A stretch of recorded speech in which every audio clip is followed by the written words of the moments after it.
That's great. Thanks. Like I planned it. So it's we've arrived at the appointed time. Does everybody want to hear this thing I got to say? Yep. All right.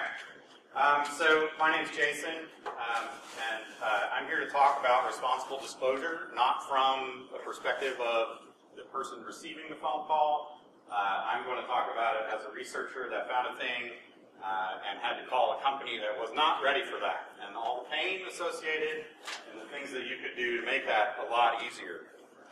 So who am I?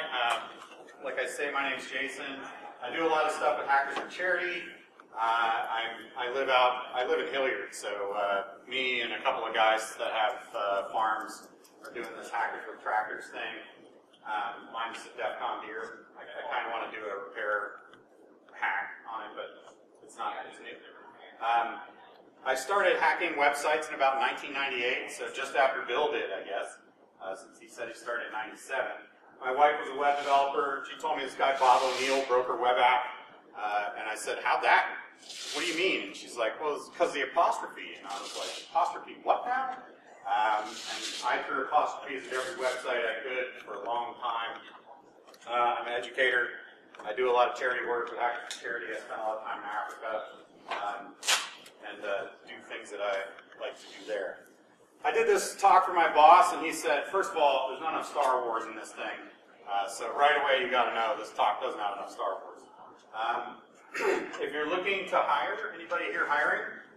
Hiring? No one's hiring? All right. I always ask if anybody's hiring, not if anybody's looking for a job, because you might be sitting right next to your colleague who doesn't know that you're looking for a job. So it doesn't look like that. There's a couple of folks out here, though, that are hiring. If you want to talk about this type of research that I did, I'm happy to sit down and have a discussion. I will arrange time with you, whatever that is. If you're interested in the talk about the flaw that I found, the 2016 LASCON website has a great video on it. I think it's my best performance. One of the things that I warn everybody of is we got to stop hacking Equifax. At this point, you know, they're like protect class corporate citizen. Apparently, the Department of Justice is not going to look at them. The SEC is not going to look at them, and they've given up on saying that they did anything wrong, which is great. I want to hear from you. If you want to come talk to me, please do that. Anybody's first conference? Yeah? That's awesome. I get to see that every year. More and more people show up and learn about this thing that we call security and why all these weird people in the basement keep telling me no, right? Because that's what security's done for such a long time. So, imagine, if you will, I ring up your customer service organization or your help desk or whatever, and I say, well, hello there, sir or madam. I have found a security flaw in your thing, and I would love to tell you about it. This was my experience with a garage door opener company called Chamberlain. If anybody has an internet-connected Chamberlain garage door, anybody? A couple of you? Good. I made your house safer. I called these guys up and said, I found a security flaw. I can easily replay an open or close sequence and cause the door to open or close at my will. I don't have to use your app for it. I do it all off my laptop. And they said, wow, that's interesting. And so what I'm going to do is take you through how I got to that point, right? When I first called them, I called the people that reset the pin on the little number thing on the outside of your garage. You got to unplug the battery, and they took me through that whole sequence, and I was like, that's great, but I don't need that. I can open it anyway. I need to talk to somebody in the company, not like customer service people. But they didn't have a security disclosure. They didn't have a way for me to talk to them at all. I searched their website up and down. I searched all over Twitter trying to find their security group. Nothing. Ended up being, I tweeted to them and finally got somebody to come back to me from the marketing department. But I got a little curious, right? We're starting to make this virtual world, the interwebs, become our physical world, and we're controlling things in our physical world through this virtual world using transports that we know nothing of. And I thought to myself, well, I wonder how well this is designed. My career as an application security pen tester had got me to the point where basically if I look at an app, it's got problems, right? Almost every time, they almost always have something, you know, zero findings, pretty rare. And so I got to thinking, well, how does all this work? I mean, it's not work like the web does.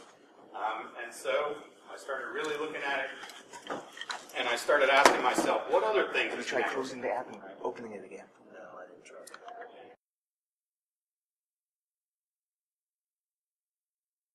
The end user license agreement if you do security testing. And so I went to my legal team and I said, what does this really mean? And they said, well, if you're trying to do this for safety, that doesn't stick, right? If you're trying to prove that something is not safe, and you prove that something is not safe, it doesn't matter what they write in that contract, right?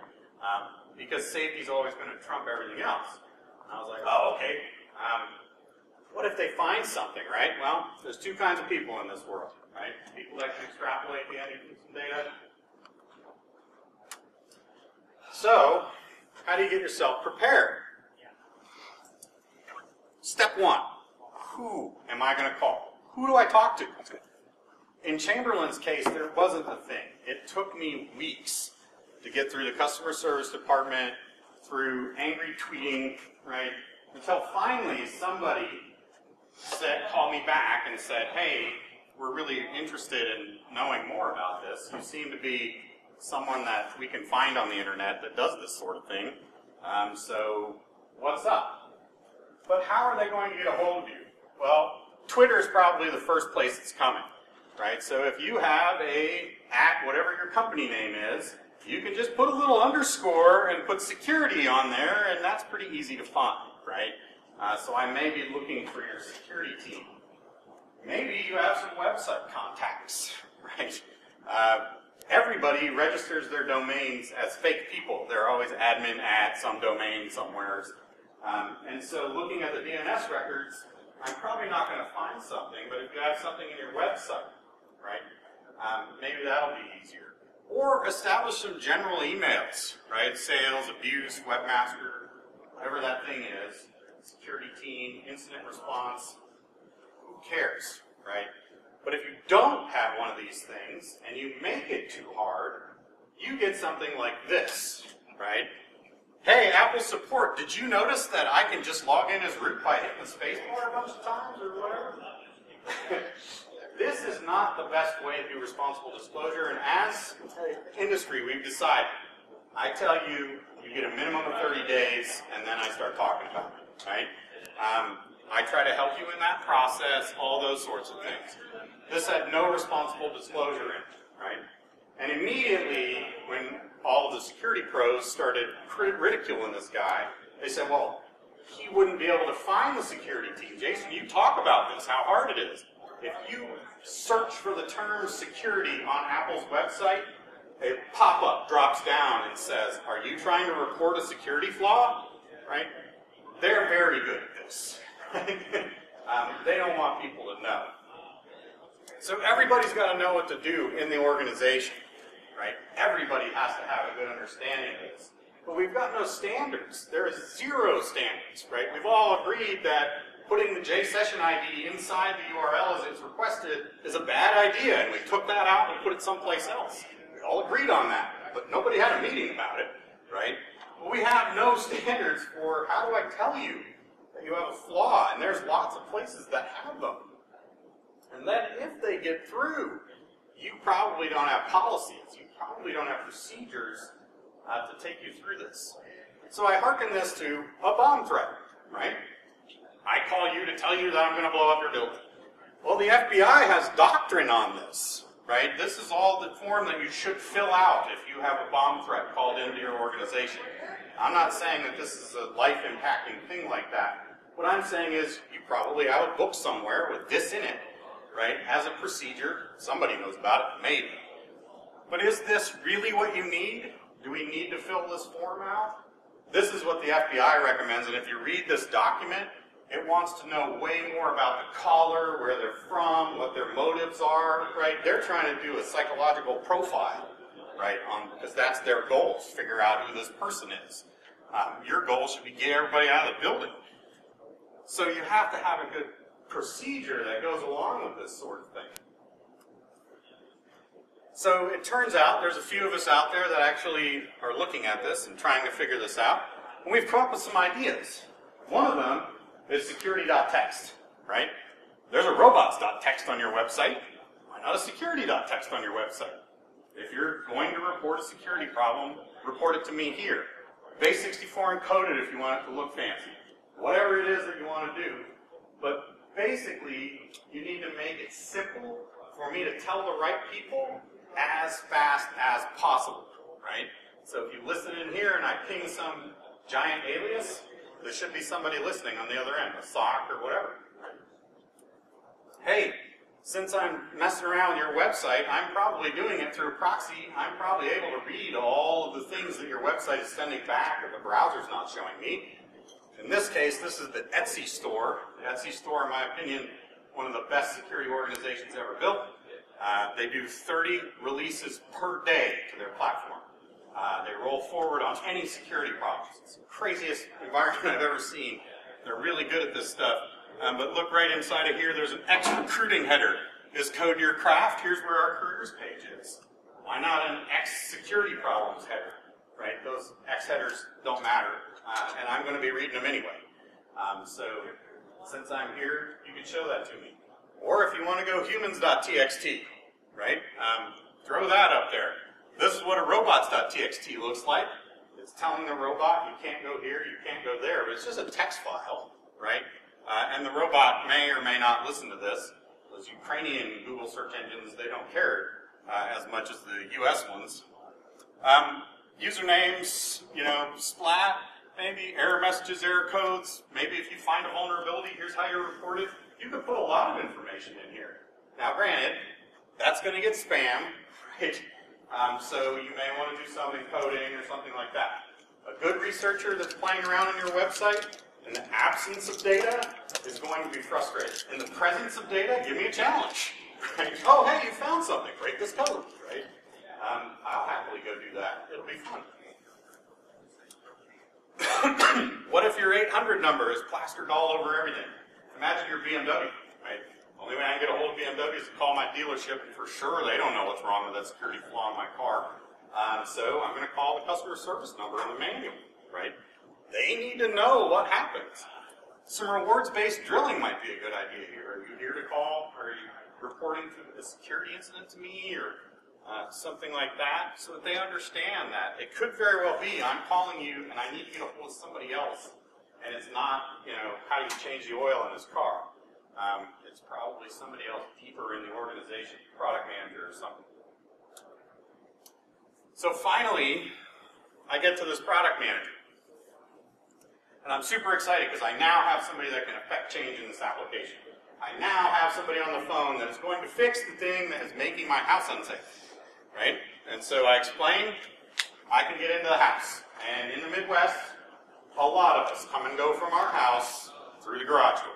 Right? How many of you go in and out of your house through your garage door? How many of you lock the man door? How many of you have a chainsaw in your garage? Right?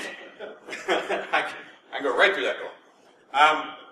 But I'm controlling to the entrance of the house, and then I explain, look, I'm just a security researcher. In reality, I wrote an abstract. I submitted it to a conference. It got accepted, and I went, crap, and I had to start doing research, right? And this is the thing that I fired at. I founded it. But for you, eventually they're going to get through. Eventually you'll get a hold of somebody. Somebody will care, whether it's because of Twitter exploding or Reddit or whatever, but you're going to end up someplace. Your security team, maybe product management, it really depends on how your organization is built and what it is that I'm reporting on. It's just your website, maybe it's just your security team. But basically you need to sit down and have a discussion with the researcher, right? Why did you come after us? What's the thing that motivated you? How come you broke it? Whatever that discussion is. But you have to keep in mind, this is your first impression that you get to give the researcher, and you're getting your first impression from them. Maybe they're looking for a job, right?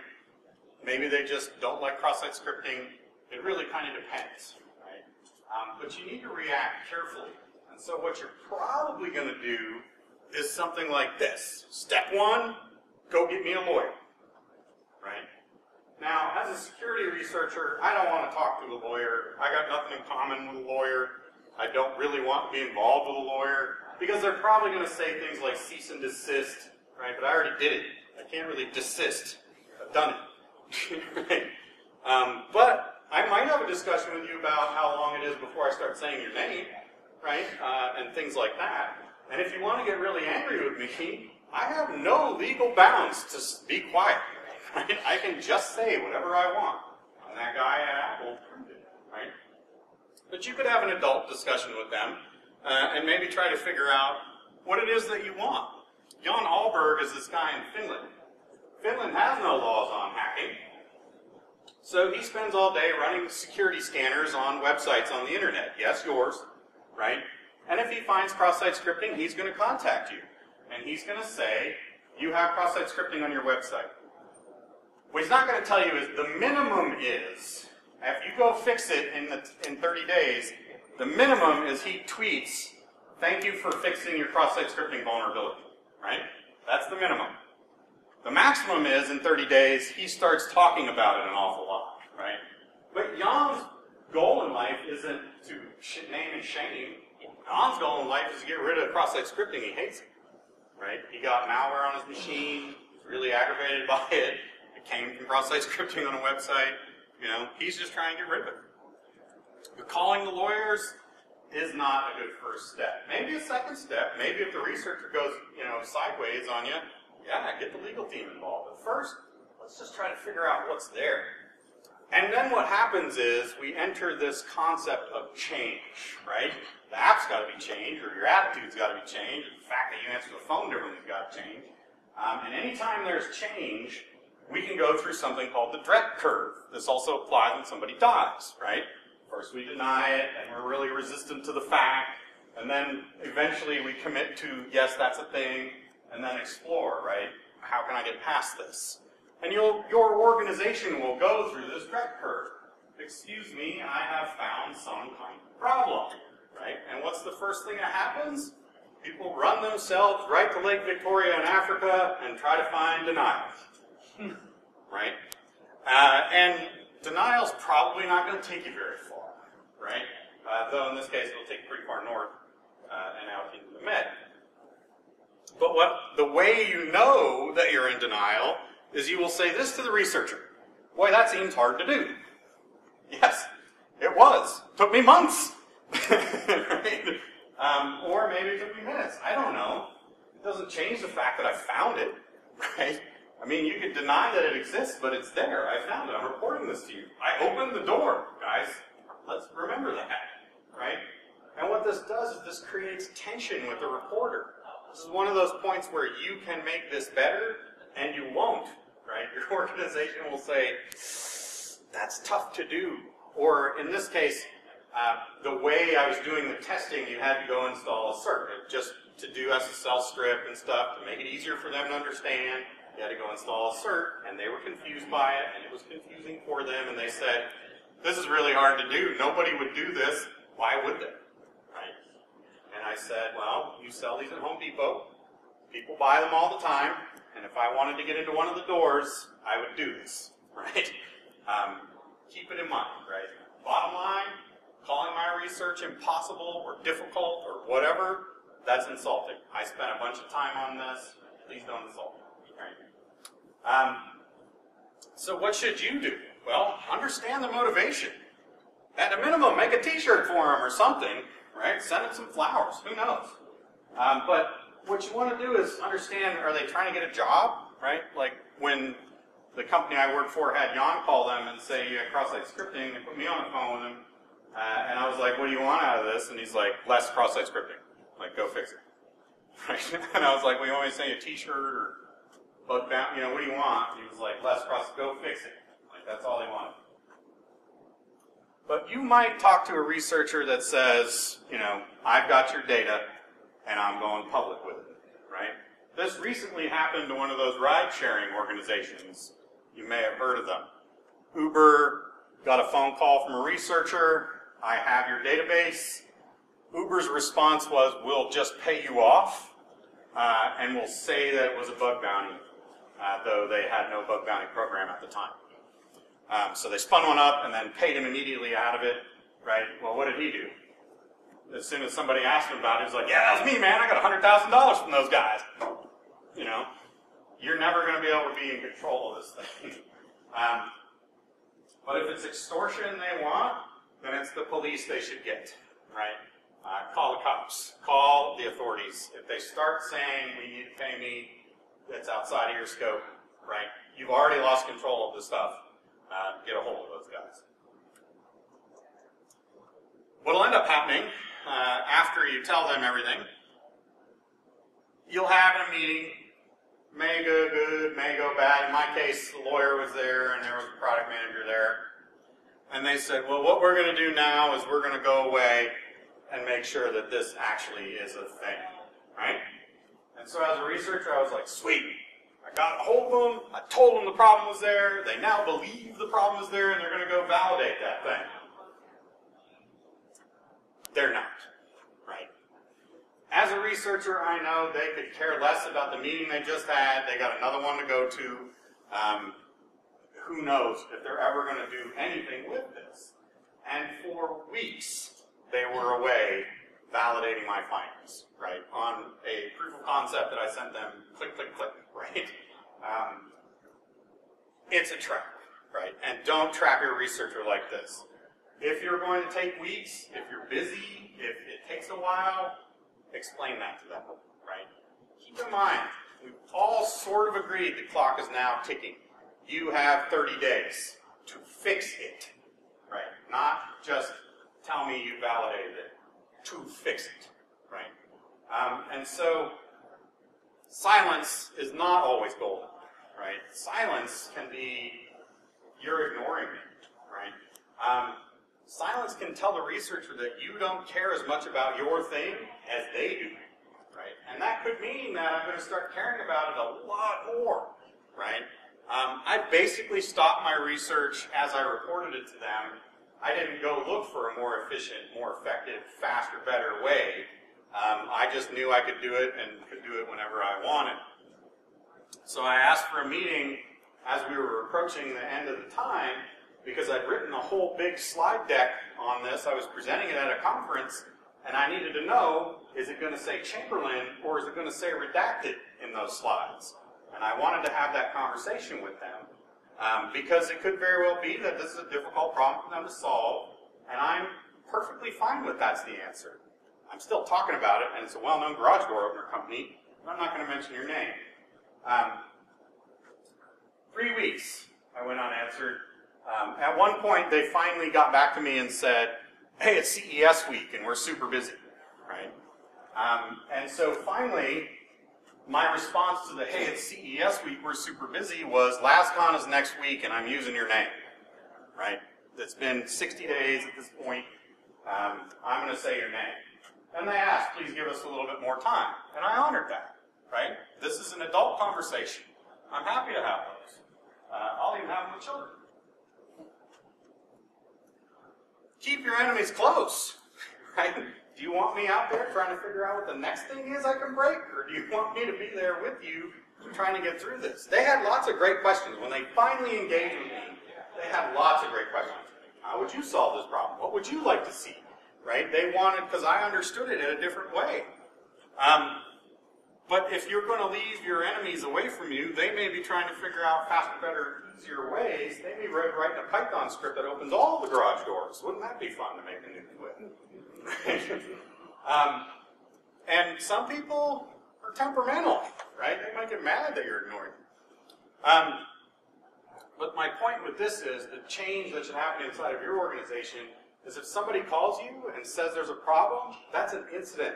Just like we found malware on a machine, the server isn't working, right? This is an incident. Communication is important, right? Finally, they get the point that I'm not leaving. I still know about this flaw, right? So resistance is futile, right? Do not try to think, well, I'll just wait this out.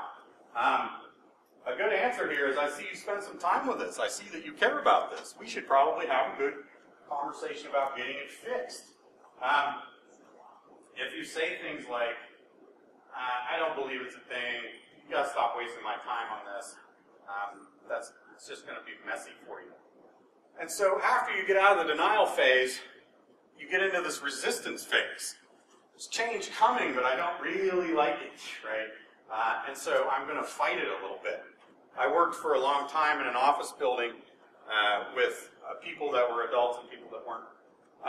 And one of the folks in the office building had learned that her office was going to move down a floor. Right, that's it. And she locked herself in the office and wouldn't let anybody talk to her. It's the weirdest thing, right? Like, you're just moving downstairs. Like, I've been in this office 15 years, you know, I don't, whatever. That's resistance, right? And eventually, she decided that maybe work wasn't the best thing for her to do all day. But oftentimes, the researcher's here to help. Hey, you get free bug reporting, and probably by someone that understands the bug, can tell you how to fix the bug, right? Like, this is free consulting that you're getting. Look at it that way, right? Turn your vision of this around. I'm not here to bring you a problem. I'm here to bring you a solution. If you believe it's not important, try to figure out why they think it's important, right? In my case, it was easy. I control the door. Full stop. You control it, I control it, we control it, it doesn't matter, anybody can open this door. And that became, you know, the thing. And they got that. And they told me in their very first conversation I had that security was their top priority. To which I said, how many security team members are on the phone? Sounded a bit like that. None. Right? It was a lawyer, product manager. No security team. But try to figure this out. And if somebody's going to do this research and give you a little bit of consulting, compensation might be a thing, right? Even if it's just, hey, could you come talk at a meeting and tell our developers what's up? We'll spend the money to supply you here, whatever. I don't know. You're probably going to end up with lots of things, right? The exploration phase should not take 7 years, right? We've given it some thought. These are the indicators that we are gone into the exploration phase. What would you do in this situation? What do you think the next step is? Where can we go for help? So in this case, I recommended that they go to a fairly well-known application security shop, have that pen tested, figure out what's wrong with it, go full source code review, that kind of stuff. But then it turns out that a lot of these companies, they just go buy a thing. So they bought a box, right, that opened and closed the door and talked to the internet, and they bought some software to control that box. There were no guarantees in their contracts on the security of the things that they bought, right, because they didn't think of that no security team thing really bites you in the butt, right? And so, yeah, it was going to be really hard, and it was going to be very expensive for them to go fix this. But at least I got them to say, yeah, we got to go fix that thing, right? And they moved into the exploration phase. Great. I was super happy about it. And then again, we hit this nice long pause.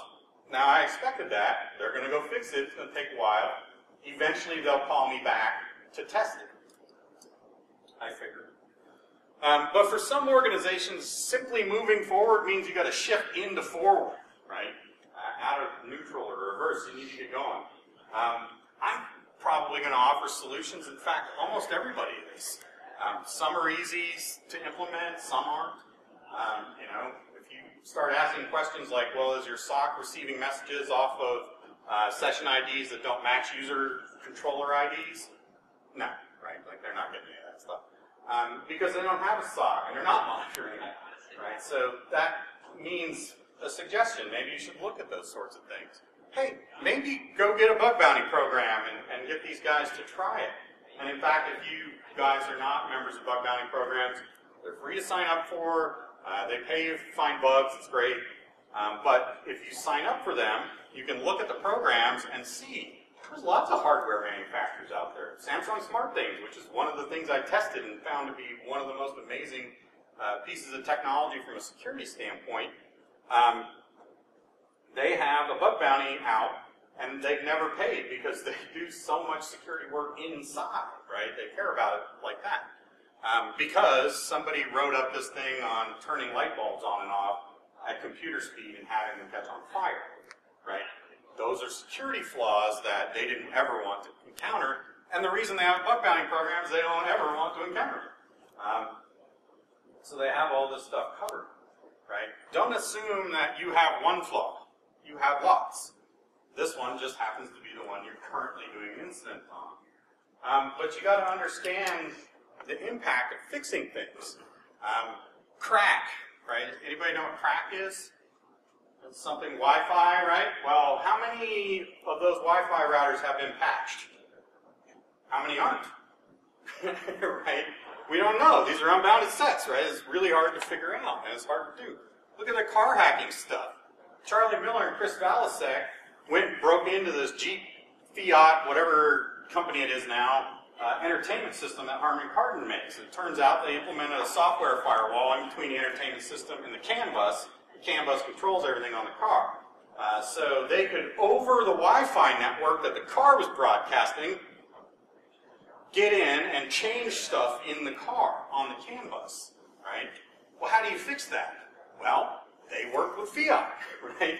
And they worked with Sprint, who had built the network because they figured out later that they could do it completely remotely over the Sprint network that was built from their cell phone onto the car. 5-digit username and password, no code signing. They could write firmware and on the fly install firmware on your car as you're driving down the road, right? So they called and said, hey, you guys need to fix this.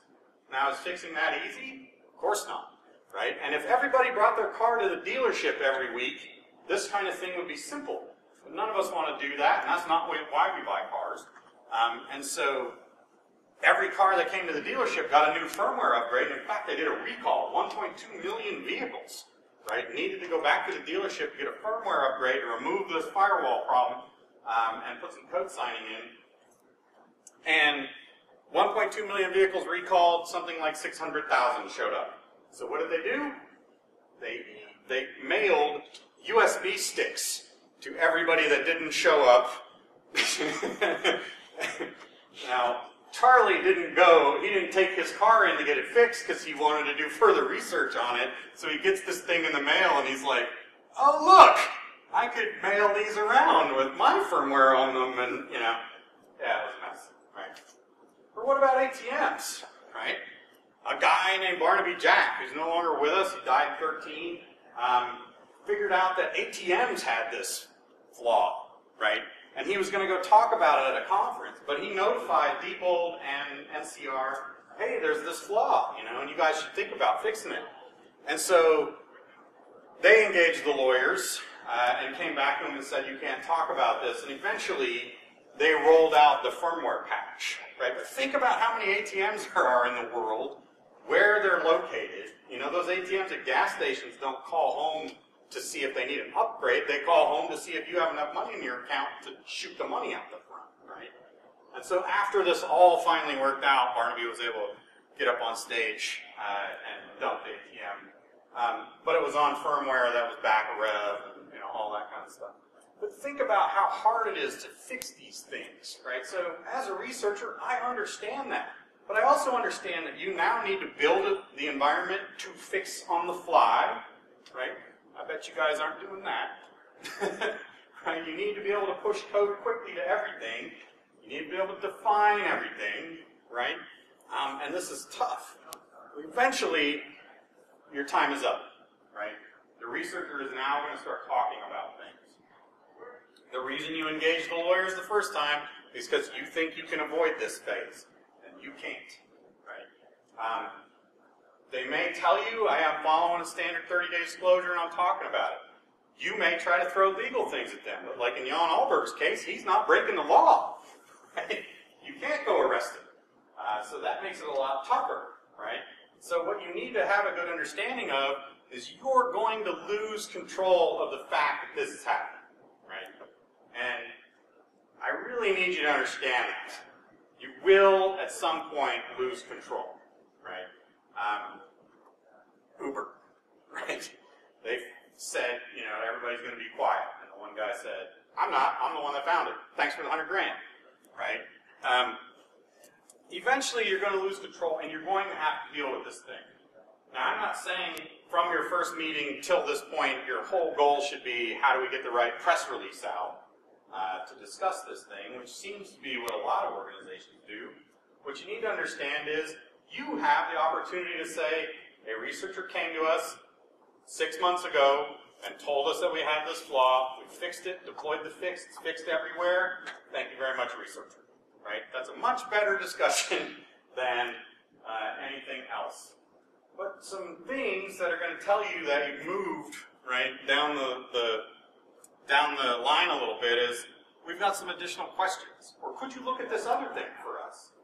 In Chamberlain's case, one of the things that I had told them was their API, they had a REST-based API that did everything in URLs, and it was like customer ID, question mark, and then the customer ID, right? It was all so easy to read that I was like, oh, this is the door position, this is a customer, identifying thing, here's the session token.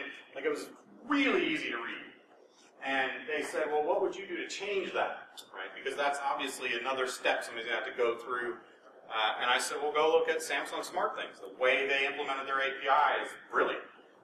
It's all in obfuscated JavaScript. They make you write it on your side. It obfuscates it and pumps it out. Yeah, you can reverse that and figure it out, but that adds time, right?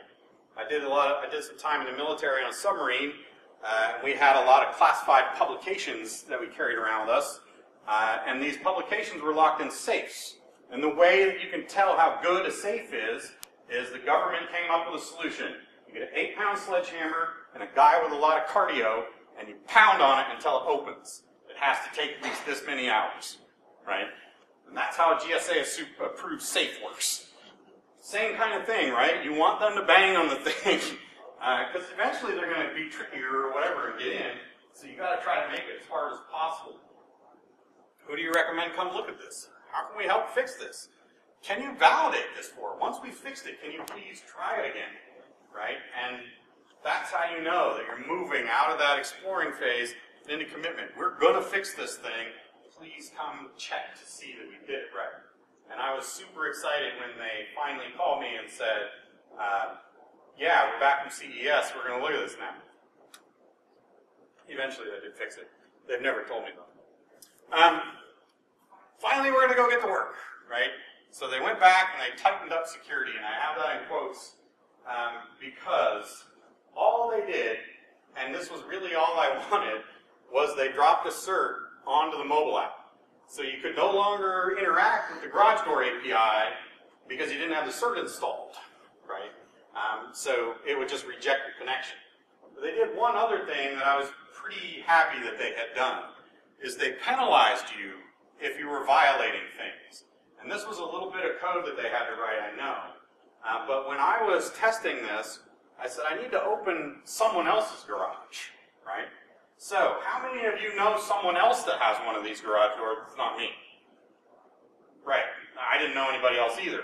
So I had to start calling friends, hey, do you have one of these garage doors?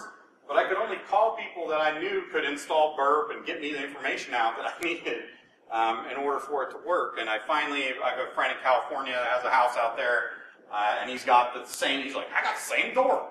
And so we went through this whole exercise, and I could make attempts to control his door, and if I didn't have my session ID set right and stuff, it would just not work. It didn't penalize that session. It didn't terminate it and make you re-log in again. It didn't flush a connection. Nothing. It just didn't work. And now, if you try any shenanigans with them, they kick you off, right? And they start slowing time down and things like that. So installing or implementing solutions like that just makes the testing last a lot longer. And yeah, you can automate that, make it a little easier. But it's the kind of stuff that tells me that you're maturing your AppSec program a little bit, right? Penalize you for breaking the rules. Not that hard to do, especially in code.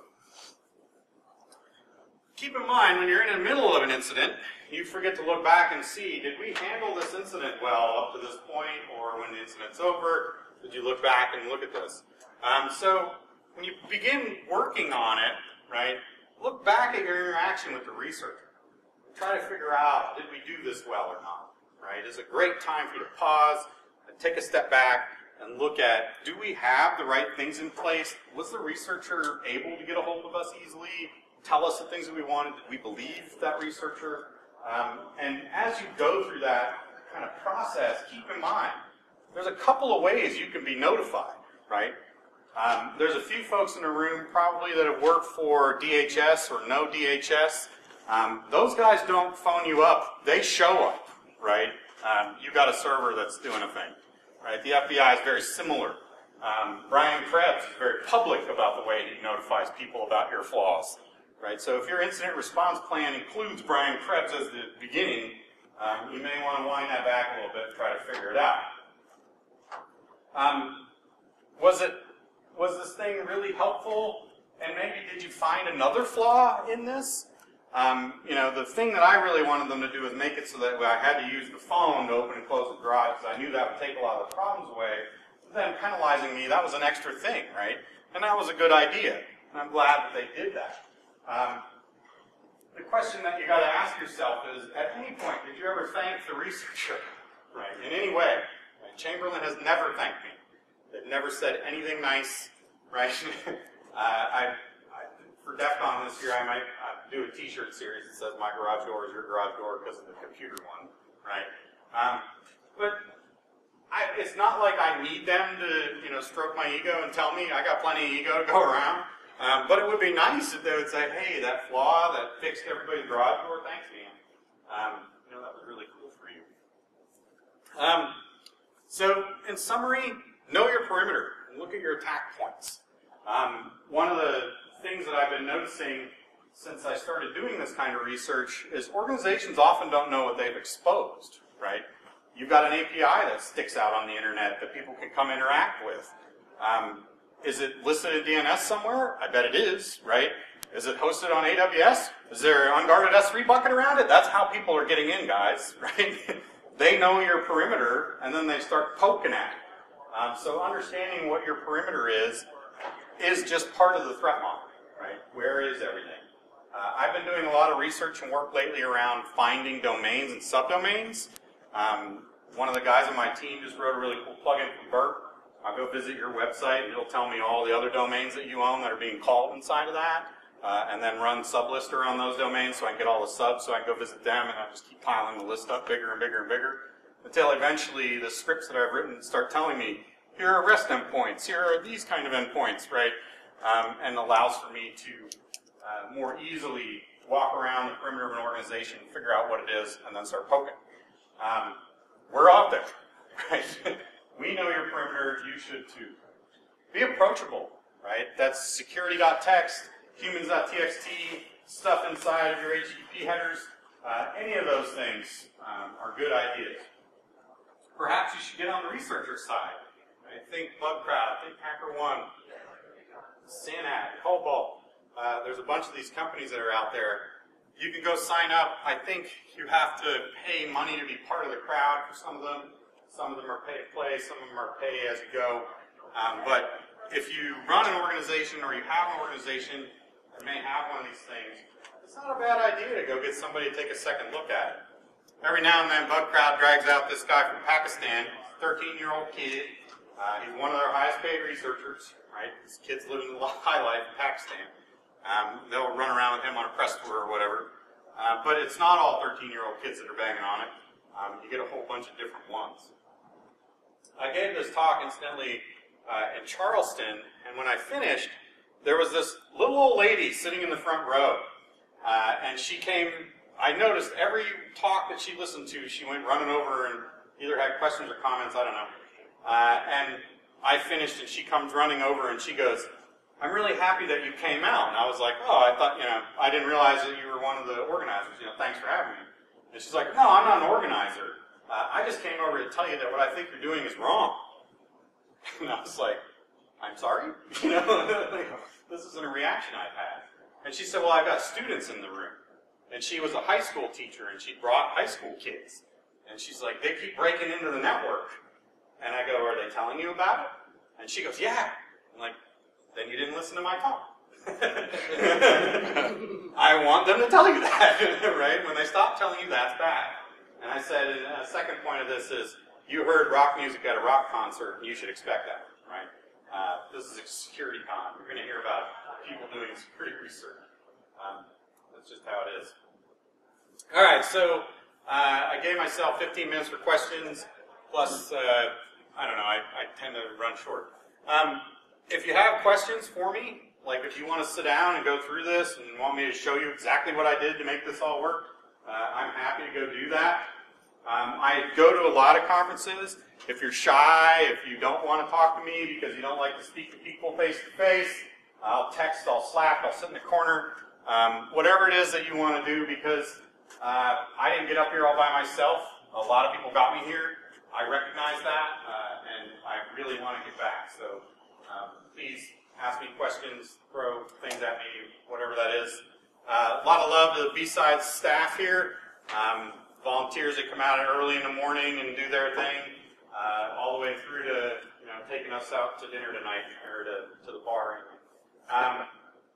The vendors are all tearing down. I'm watching them do it through the glass here, but they all make some pretty good products. There's a couple of folks that are hiring out there, so if you want to chat with them, that'd be great. Everybody gets 10 style points for attending my talk. You can apply them any way you'd like. But that's my time, and if you have any questions, please ask me afterwards. Thanks, guys.